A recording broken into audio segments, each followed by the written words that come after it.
राहुल गांधी के आरोपों पर चुनाव आयोग का बयान, कहा राहुल हलफनामे पर साइन करें या तो माफी मांगेंगे। बेंगलुरु में राहुल गांधी ने वोट अधिकार रैली की, बोले हर देशवासी को वोट देने का अधिकार, वोटों की चोरी संविधान के साथ धोखा है। राहुल गांधी बोले बीजेपी ने संविधान पर आक्रमण किया, हमें हर हाल में संविधान को बचाना है। बेंगलुरु में राहुल बोले कल मैंने साबित किया वोटों की चोरी हुई, जांच पड़ताल से सच सामने आया, एक ही पते पर कई वोटर जुड़े, एक वोटर कई बार वोट दे रहे हैं। राहुल गांधी ने बीजेपी पर निशाना साधा, बोले ईसी और बीजेपी ने लोकसभा चुनाव चुराया, 1 लाख वोट इन्होंने चुराए, जहां नए वोटर जुड़े वहां बीजेपी जीती। वोटर लिस्ट विवाद के बीच राहुल गांधी का बड़ा आरोप, बोले चुनाव आयोग ने वेबसाइट बंद की, हमारे खुलासे के बाद ईसी ने बिहार राजस्थान की वेबसाइट बंद की। राहुल गांधी ने चुनाव आयोग से इलेक्ट्रॉनिक डेटा मांगा, बोले मोदी वोट चुराकर प्रधानमंत्री बने, 25 सीट 35,000 या कम अंतर से जीते, ईसी डेटा दे साबित कर देंगे। राहुल गांधी के आरोपों पर बीजेपी का पलटवार, प्रदीप भंडारी बोले वो हार का ठिकरा चुनाव आयोग पर फोड़ रहे, उनके दावे ने एसआईआर का समर्थन किया, राहुल लिखित हलफनामा देकर जवाब दे।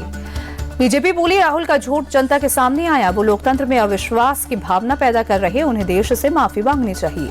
राहुल गांधी के आरोपों पर केंद्रीय मंत्री भूपेंद्र यादव बोले राहुल तैयारी करके झूठ बोलते हैं, संवैधानिक संस्थाओं को धमकाना गलत, उन्हें ऐसी भाषा शोभा नहीं देती। राहुल गांधी पर निशिकांत दुबे बोले कांग्रेस का वोट चोरी की पुराना इतिहास, गुंडागर्दी कर 1952 से चुनाव जीती रही कांग्रेस, उन्हें सत्ता छूटने का गम। चुनाव आयोग पर प्रियंका गांधी का अटैक, बोली ये साफ है कि गड़बड़ हुई, गलती है तो उसकी जांच की जाए, हलफनामा मांगने का क्या मतलब। प्रियंका गांधी बोली गड़बड़ी की जांच क्यों नहीं कर रहा चुनाव आयोग, विपक्ष की जांच होती है तो वोट चोरी की क्यों होती। संजय राउत ने भी चुनाव आयोग पर निशाना साधा, बोले राहुल गांधी ने एफिडेविट मांगने का क्या मतलब, उन्होंने सारा डेटा ईसी की वेबसाइट से लिया है। राउत बोले चुनाव आयोग पीएम मोदी और अमित शाह से हलफनामा ले, मोदी और शाह बताए हमने वोट चोरी नहीं की। राहुल गांधी के बयान पर बीजेपी सांसद रवि किशन बोले ये लोग हार का ठिकरा बीजेपी और चुनाव आयोग पर फोड़ते हैं और जहां जहां जीते हैं वहां कुछ नहीं बोलते। केंद्रीय मंत्री प्रहलाद जोशी ने कहा राहुल गांधी को गंभीरता से लेने की जरूरत नहीं, जहां कांग्रेस जीतती है वहां चुनाव आयोग और ईवीएम अच्छे हैं। सीईसी की नियुक्ति पर प्रहलाद जोशी ने कांग्रेस पर निशाना साधा, कहा पहले पीएम अपने हिसाब से मुख्य चुनाव आयुक्त नियुक्त करते थे, आज विपक्ष के नेता ने 3 सदस्यीय पैनल का हिस्सा है। राहुल गांधी के दावे पर बड़ा खुलासा, वोटर आदित्य श्रीवास्तव ने इंडिया टीवी से बातचीत की, बोले राहुल गांधी को डिटेल शेयर नहीं करनी चाहिए थी। आदित्य 2016 में लखनऊ से मुंबई शिफ्ट हुए थे, मुंबई में नौकरी के दौरान वोटर बने, 2021 में बेंगलुरु शिफ्ट हुए।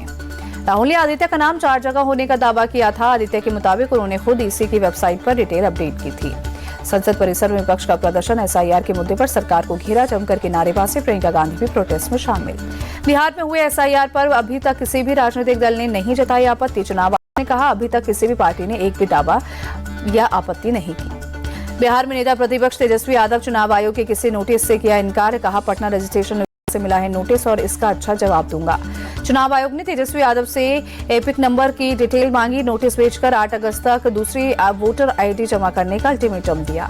उत्तरकाशी में युद्ध स्तर पर रेस्क्यू ऑपरेशन, अब तक 600 से ज्यादा लोगों को सुरक्षित निकाला गया। रेस्क्यू ऑपरेशन में चिन्हों और हेलीकॉप्टर का भी इस्तेमाल, धराली हर्षिल तक सड़क रूट खोलने की कोशिश तेज, गंगवानी में टूटा पुल बनाने का काम भी शुरू। उत्तरकाशी के गंगवानी में पुल निर्माण का काम जारी, कनेक्टिविटी बहाल करने में लगे आर्मी के जवान, 5 अगस्त को सैलाब की चपेट में आने से टूटा था पुल। दिल्ली में बाढ़ का खतरा बढ़ा, यमुना नदी का जलस्तर चेतावनी सीमा से पार, हथनीकुंड से पानी छोड़े जाने से बढ़ा जलस्तर। बाढ़ की चपेट में बिहार के कई जिले, गंगा कोसी समेत कई नदियां उफान पर, मौसम विभाग ने 19 जिलों में बारिश का ऑरेंज अलर्ट जारी किया। अयोध्या में भारी बारिश के बाद सरेर नदी का जलस्तर बढ़ा, खतरे के निशान के ऊपर बह रही घाटों पर प्रशासन ने लगाए चेतावनी के बोर्ड। जमशेदपुर में बीच सड़क पर 2 गुटों के बीच मारपीट, जमकर चले लाठी डंडे और बेल्ट मारपीट का वीडियो सोशल मीडिया पर वायरल। बुलंदशहर में 2 पक्षों में खूनी संघर्ष, दोनों तरफ से जमकर चले लाठी डंडे, पैसे के लेन देन को लेकर मारपीट हुई, 3 लोग गिरफ्तार। लखनऊ में पुलिस कमिश्नर आवास से एक युवक पर हमला, बदमाशों ने ईंट पत्थर और लात घूंसों से मारपीट की, सोशल मीडिया पर वीडियो वायरल।